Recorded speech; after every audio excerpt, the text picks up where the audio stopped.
Isn't it interesting that we have a new Prime Minister, yet all anybody can focus on is, number one, she's a woman, two, she's childless, and three, she's in a de facto relationship. And the fact, is she a bad role model for the young women of Australia? A bad role model? I never knew young women of Australia saw her as a role model to start with. Who gives a crap about politicians' personal lifestyles? It's whether they're doing the job. Most girls I know just think she's also a bit creepy and just a bit scary. Is she a bad role model?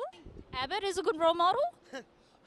But what I am shocked at is that she doesn't support gay marriage Abbott's not a good role. I mean, what he was wearing was hideous. and then is quite happy to be in a de facto situation herself. It just doesn't add up. I think she's bringing a bit of modernity, but still being a bit conservative in certain aspects. So there's a bit of everyone out there. I really like Julia. Yeah, I think it's great that she's making different choices and, regardless of what she does in her personal life. No, I'm in a de facto relationship. Doesn't mean I'm not committed or dedicated or loyal or good at my job. Women of Australia are different now to what they were 20, 30 years ago. There's so many of us that are already in de facto relationships. So what difference does it make? She comes across as being this really strong, independent, successful woman. Surely that is a good role model for young women.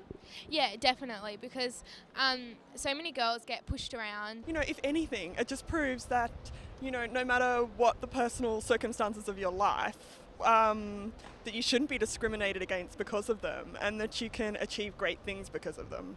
I think she's fantastic. I think she's a great role model because men will finally understand that it's not the utmost importance for women to be married and have kids. They can do something else because they're smart and beautiful. And I don't think that you necessarily have to have your own kids to be able to know family issues.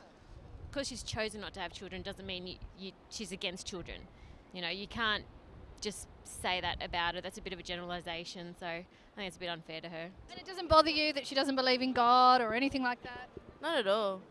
I'm pretty godless myself, so I'm glad we've got an atheist at the helm of our society. Everybody likes whatever they like, So I don't like diet soda. Does that make me like a terrible person? I don't know. What your religion, race, colour, whether you're fat, skinny, who cares? Just get on and do the job and just run the country better than the person that did it before you. So do you think her personal lifestyle is actually going to affect Labor in the polls then? I hope it doesn't, but it wouldn't surprise me if it does. It's an unfortunate reflection of our society. People will probably have an opinion on that, and that will probably be the older generation who are very much stick to got to be married and all these things. But us younger generation, I don't think it will make a difference. I'm sure it will affect, the voting of some people, but, some people vote on trivial superficialities. She needs to tell people where it's going to go rather than have to give in to the old school. We should give her a chance to see how she goes before everyone starts making up all these rumours about her. I think we should focus more on her hair. Let's change the hair.